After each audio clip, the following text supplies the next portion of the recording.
हम लोग यहाँ मंत्रालय के सामने बैठे हैं, बहुत कम फासला है हमारे उनके बीच में। हमने सरकार के लिए बेहतर कार्य किया, सरकार की जिम्मेदारी थी हम लोगों को स्थायित्व प्रदान करना हमारी जॉब में। हम जिन महाविद्यालयों से आते हैं वहाँ पे लोगों को सपना होता है जाने का। हम त्वरित बेरोजगार हो सकते हैं लेकिन बेकार नहीं हो सकते। हमने अपने जो जीवन के 4 महत्वपूर्ण साल दिए, मुझे सर दुख इस बात का नहीं हम बेरोजगार हों, क्योंकि हम कुछ भी कर लेंगे और अच्छा ही करेंगे। दुख हमें इस बात का है कि हमने अपने जीवन के 4 महत्वपूर्ण साल इसमें दिए हैं। अब स्टेट गवर्नमेंट कहती है हमको तो हम तो आपको पहचानते नहीं, आपको सैलरी सेंटर देते थे, उन्होंने ही भेजा है तो हम क्या करें इसमें। अब आज ये है कि हम लोग यहाँ बैठे हैं, मोदी जी वाशिंगटन में है, नहीं तो आप देखिए उधर शिक्षा मंत्रालय है, इधर हम शिक्षक बैठे हैं। हम आशा करते हैं कि सरकार हमारी बात सुनेगी और उन तक हमारी बात पहुँचेगी। हमारे कॉलेज में अभी हम 42 NPIU फैकल्टीज लगे हुए हैं, यदि हम हट जाएंगे तो 70% वैकेंसीज खाली रह जाएंगी। हम अच्छे इंस्टीट्यूट से होके बच्चों कह रहे हैं उस इंस्टीट्यूट में जाइए, और उसके बाद हमारी ये हाल है कि आज हमें सड़क पे बैठना पड़ रहा है अपनी जॉब के लिए। श्री नरेंद्र मोदी जी से मैं सिर्फ एक चीज पूछना चाहूंगी, आपने कुछ सोच के प्रोजेक्ट लेकर आए होंगे ना, कि कोई प्रोजेक्ट लाते हैं तो क्या उसके लिए सिर्फ कि भाई हमने बस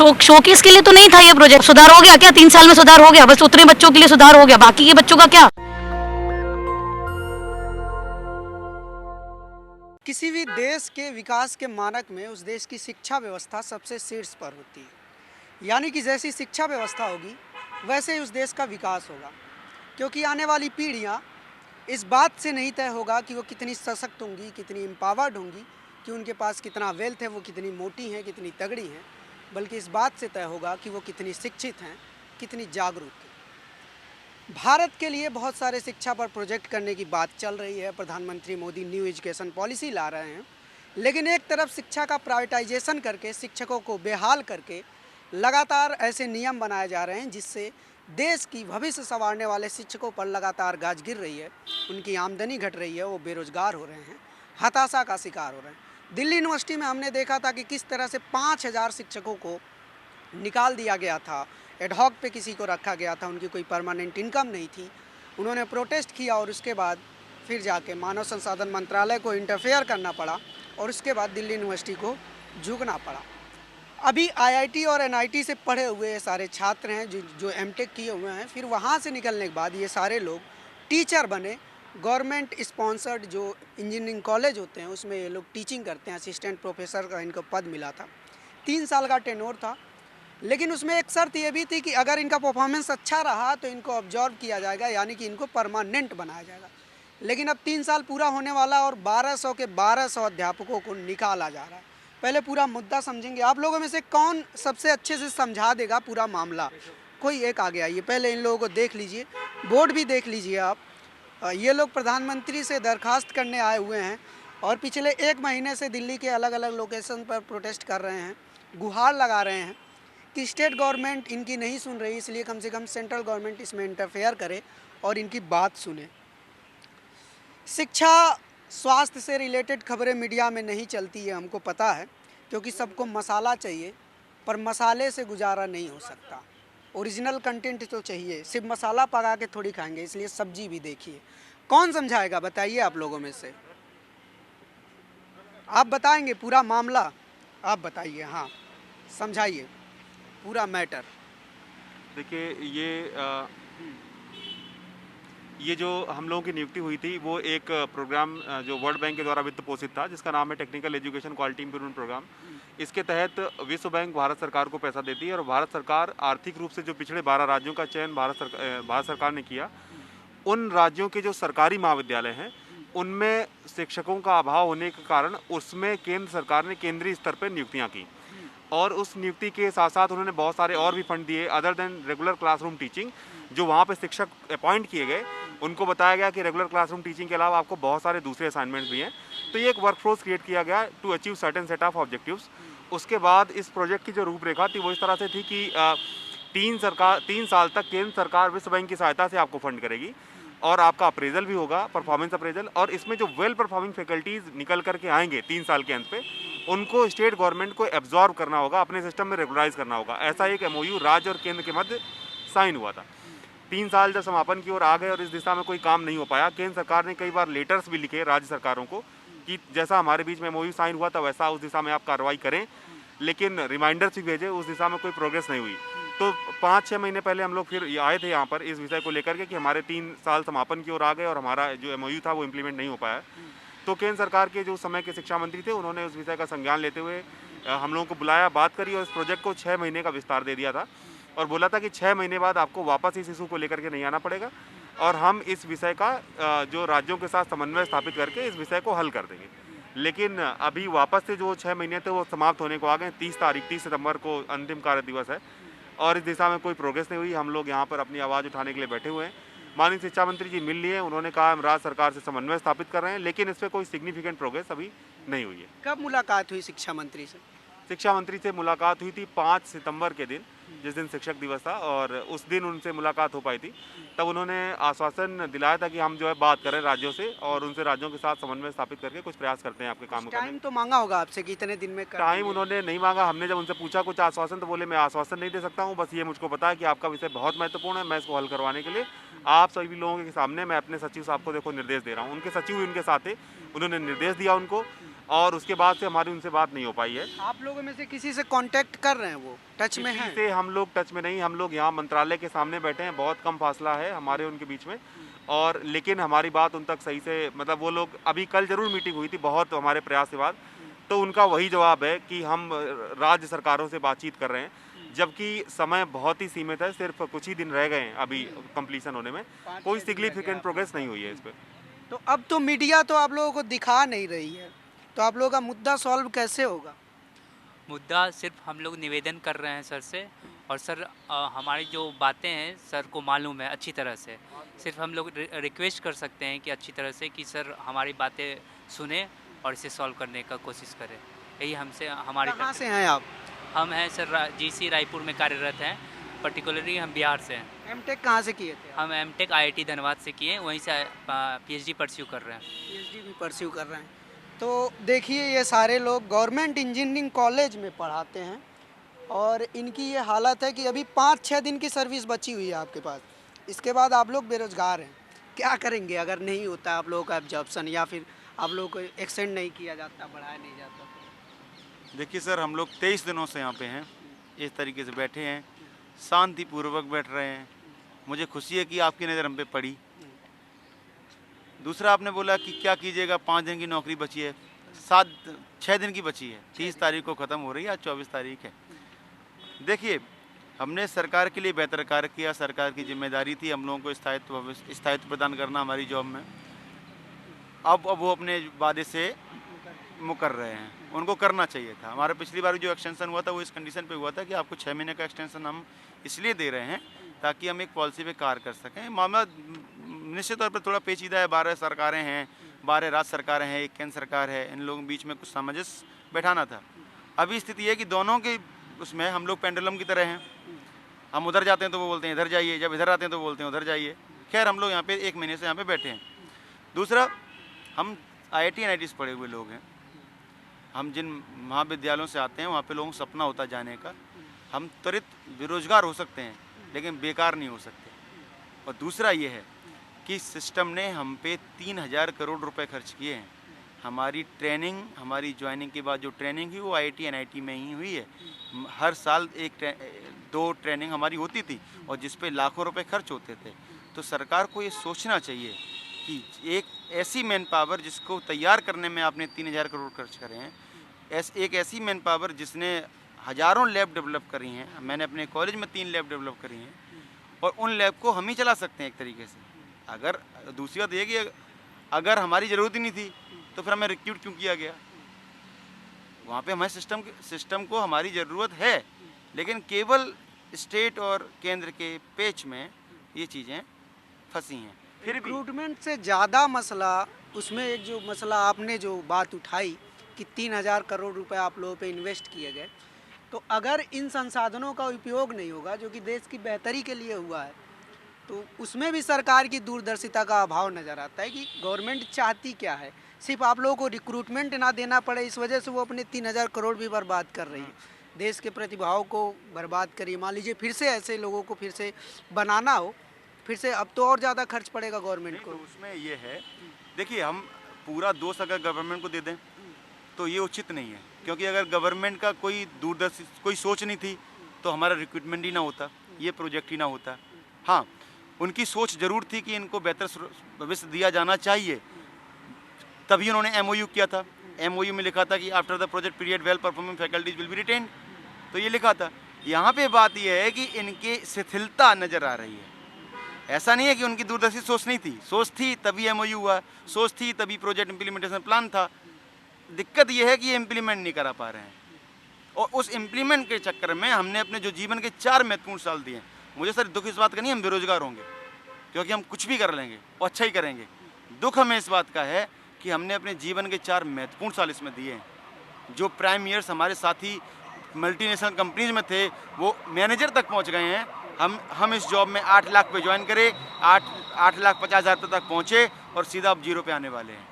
तो जिन्होंने बेहतर कार्य किया गवर्नमेंट के लिए, जिन्होंने सब कुछ किया, उनके साथ ऐसा हो रहा है। फिर भी हमें ये पक्का है कि देखिए हम अध्यापक लोग हैं, हम अपने स्टूडेंट्स को भी बोलते हैं बी पॉजिटिव, है ना।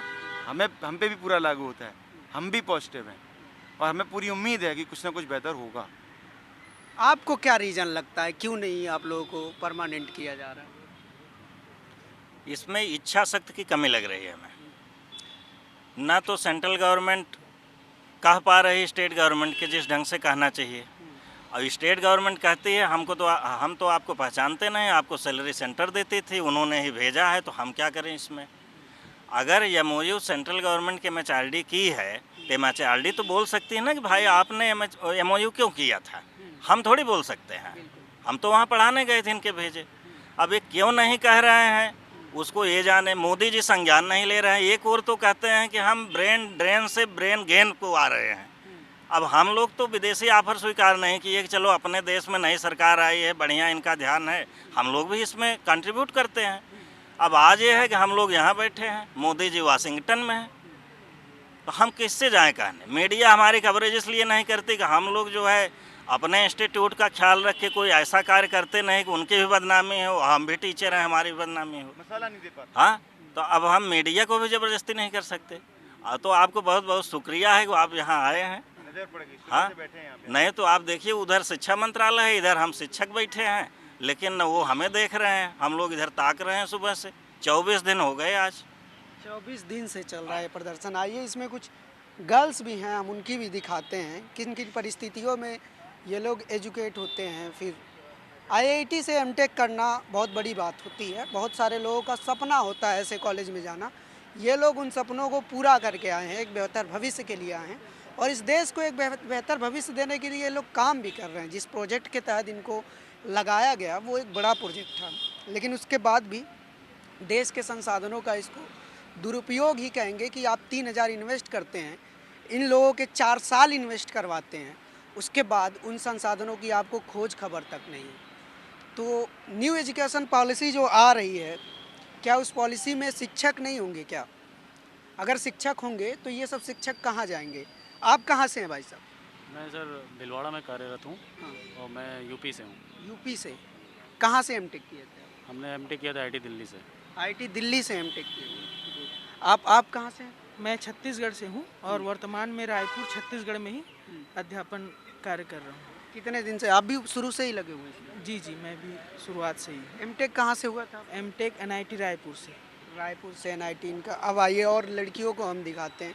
क्या करेंगे आप लोगों को? मीडिया तो दिखा नहीं रही, आपका मुद्दा हमने दिखा दिया, आपके लोगों ने बहुत अच्छे से बताया, लेकिन बड़ा सवाल ये है कि जब तक पब्लिक डिस्कोर्स में आप लोगों की बातचीत नहीं आएगी, लोग इस बारे में बात नहीं करेंगे, तब तक सरकारें एक्शन नहीं लेती। तो कैसे करेंगे आप लोग? नहीं, ऐसी बात नहीं है। मतलब मीडिया अभी देख रहा है, जैसे NDTV ने कवर किया है और चैनल भी कवर कर रहे हैं। हम आशा करते हैं कि सरकार हमारी बात सुनेगी और उन तक हमारी बात पहुंचेगी। हम लोग जितना कर सकते थे सर उतना कर रहे हैं। हम लोग शांतिपूर्वक अपना प्रदर्शन कर रहे हैं। हम लोग यहाँ सुबह से शाम प्रदर्शन करने के लिए खड़े होते हैं, और जो लोग बीमार होते हैं उनका भी साथ देते हैं। अब क्या इससे ज़्यादा हम कर नहीं सकते हैं। नारेबाजी करना अलाउड नहीं है, हंगर स्ट्राइक भी करना अलाउड नहीं हो रहा है। तो जितना हम लोग कर सकते कर रहे हैं, और बाकी आप मीडिया लोग हैं जो हमारे लिए खड़े हैं। बच्चा है, आप लोगों को 24 दिन से ध्यान नहीं गया। एक हफ्ते में अगर कुछ नहीं होता है तो फिर आप लोगों की नौकरी चली जाएगी। क्या कर सकते हैं सर? फिर यहाँ से निराश होकर IITs और NITs वाले बच्चे जाएंगे, फिर हमारी कथा बाकी लोग भी सुनेंगे और समझेंगे कि फिर IIT NIT जैसे प्रीमियर इंस्टीट्यूट से पढ़ के भी आप लोग को यहाँ पे 1 महीना ऐसा रास्ते में रहना पड़ता है, उसके बाद भी आपको सरकार से निराश होकर जाना पड़ता है। तो हम अपनी कथा बाकी लोग को भी सुनाएंगे। कोई और काम क्यों नहीं कर लेते आप लोग? मुझे तो नहीं लग रहा कि सरकार अब आप लोगों को देगी ज्वाइनिंग। सर करने को तो हम कोई भी कार्य कर सकते हैं। इवन हम कई सारे बेटर काम छोड़ के आए हैं, अच्छी पैकेजेस हम लोग छोड़ के आए हैं, लेकिन टीचिंग अब हमारा पैशन बन चुका है। हमने 3 साल पूरे डेडिकेशन से इस प्रोजेक्ट को दिए हैं और हम नहीं चाहते कि जो स्टूडेंट हम छोड़ के आए हैं वो अब अदर में झूल जाए। जिनको हमने ग्राउंड से उठा के ऊपर पहुंचाया उनको हम इसी हाल में छोड़ देंगे तो वो वापस ग्राउंड में आ जाएंगे, कॉलेज का एजुकेशन लेवल वापस डाउन हो जाएगा, जो मेहनत हमने की है वो बेकार हो जाएगी। तो हम बिल्कुल नहीं चाहते ऐसा, और हम चाहते हैं कि भारत का हर बच्चा अच्छी एजुकेशन पाए, अच्छी टेक्निकल एजुकेशन पाए और कॉलेजों में क्वालिटी इंप्रूवमेंट होता रहे। तो उसके लिए हमारा और हमारे जैसे कई और शिक्षकों का यहाँ बने रहना बहुत ज़रूरी है। और इन कॉलेजों में ऑलरेडी बहुत सारी सीटें खाली है जहाँ हमें एब्जॉर्ब किया जा सकता है, परंतु हमें ऑब्जॉर्व नहीं किया जा रहा है। ना सेंट्रल ना स्टेट गवर्नमेंट हमें एब्जॉर्व कर रही है। कोशिश हम कर रहे हैं। आप किस कॉलेज में पढ़ाते थे? हम लोग हजारीबाग, झारखंड, हजारीबाग। हजारीबाग। तो क्या उस कॉलेज में सीट नहीं है? सब टीचर फुल हो गया है? नहीं, टीचर्स फुल नहीं है, अभी भी बहुत सारे 50% से ऊपर खाली है।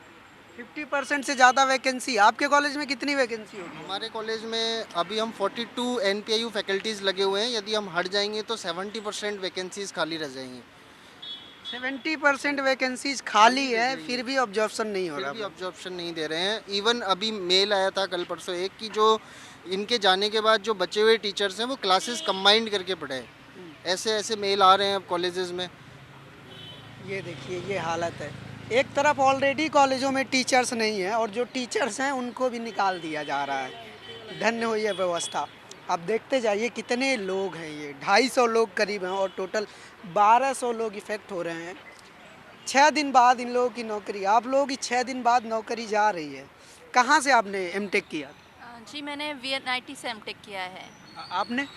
IIIT दिल्ली से किया है मैंने। आपने? सर मैंने IIT बॉम्बे से एमटेक किया है। IIT बॉम्बे से। आप मैम? MNIT जयपुर। MNIT से। आप?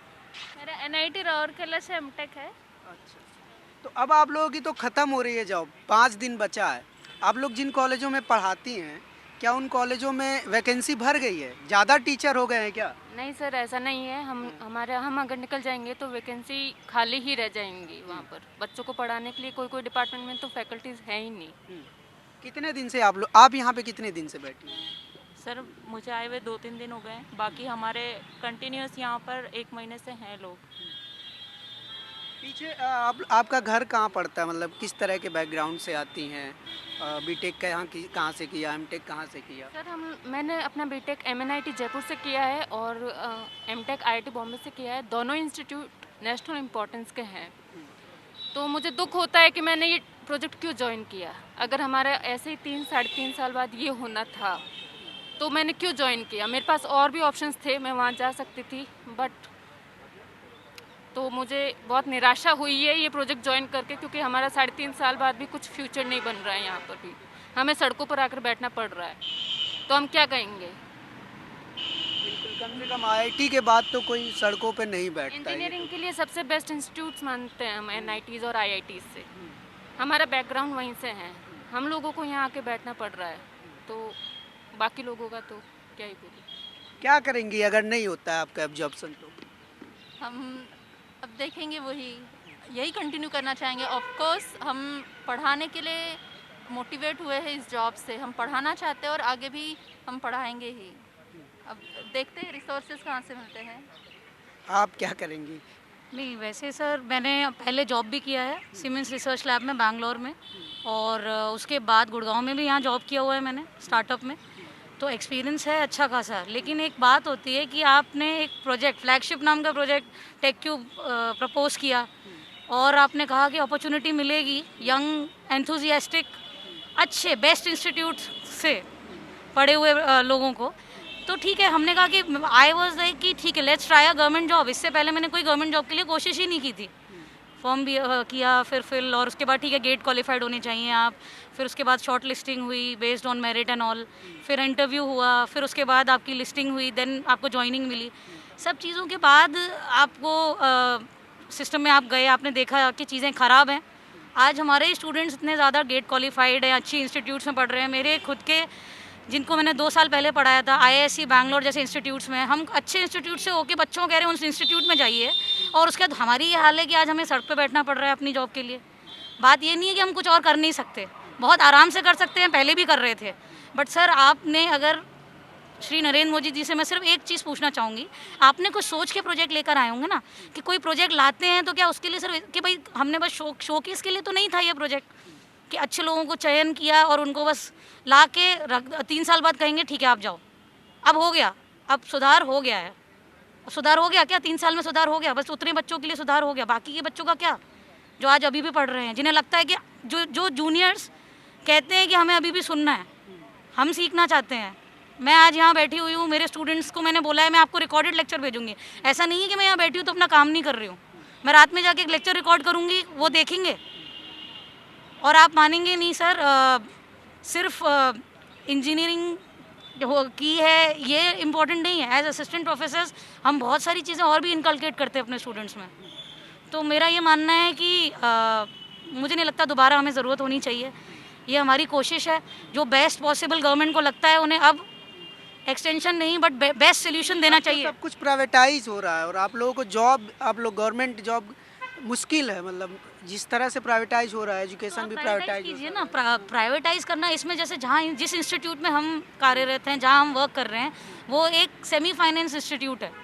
और अगर आप हमारे वर्किंग आवर्स देखेंगे या हमारा काम देखेंगे, आप कहीं से भी नहीं कह पाएंगे कि एक सरकारी संस्थान में सुबह आते हैं और कभी भी कुछ ना कुछ भी करके, हमें पूरे दिन 10 to 6 हम काम कर रहे हैं वहाँ पर।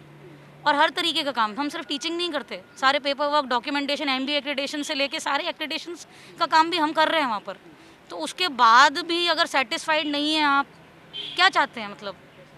मुझे लगता है कि इसमें 2 चीज़ें हैं। पहली, इस प्रोजेक्ट को लेके दूरदर्शिता का अभाव, दूसरी चीज़ है शिथिलता, कि गवर्नमेंट एक्टिव नहीं है। शायद गवर्नमेंट में जो बैठे सेक्रेटरी हैं वो लोग भूल गए हैं कि ऐसा भी कोई प्रोजेक्ट चला था।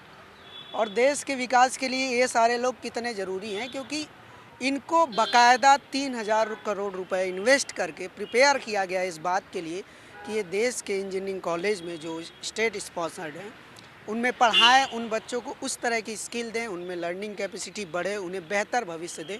और इस पूरे प्रोजेक्ट को ऐसे मिट्टी में मिला दिया जा रहा है जस्ट बिकॉज गवर्नमेंट नहीं चाहती कि ये सारे लोग परमानेंट हों। आप इनकी संख्या देख लीजिए, यहाँ पर 250 लोग हैं, लेकिन ये कुल 1200 लोग हैं और 1200 लोगों को इस प्रोजेक्ट में शामिल किया गया था। तो अगर कोई देख रहा है इस खबर को, प्रधानमंत्री मोदी तो खैर नहीं देखते होंगे, लेकिन अगर प्रधानमंत्री मोदी के कोई करीबी देख रहे हैं या कोई सेक्रेटरी देख रहा है, तो आप लोग ज़रूर इनकी बात समझिए। देश के संसाधनों की इस तरह बर्बादी नहीं होनी चाहिए, देश के प्रतिभाओं की इस तरह बर्बादी नहीं होनी चाहिए। ये कतई देश हित में नहीं है, ये बिल्कुल ही देश को गर्त में ले जाने वाला स्टेप है अगर आप इस तरह की प्रतिभाओं को और इस तरह के प्रोजेक्ट को इग्नोर कर रहे हैं। तो ऐसी और बहुत सारी खबरें और अपडेट हम आपको दिखाते रहेंगे। आप देखते रहिए नेशनल दस्तक। कैमरामैन आशीष के साथ मैं अनमोल प्रीतम, शास्त्री भवन, दिल्ली। नेशनल दस्तक की आपसे गुजारिश है कि अगर इसको बचाना चाहते हैं तो नेशनल दस्तक को सब्सक्राइब करने के लिए रेड कलर के सब्सक्राइब बटन को दबाएं, फिर बेल आइकन की घंटी दबाएं। नेशनल दस्तक को बचाने के लिए बहुत ज़रूरी है कि हर खबर को शेयर करें, लाइक करें, कमेंट जरूर करें।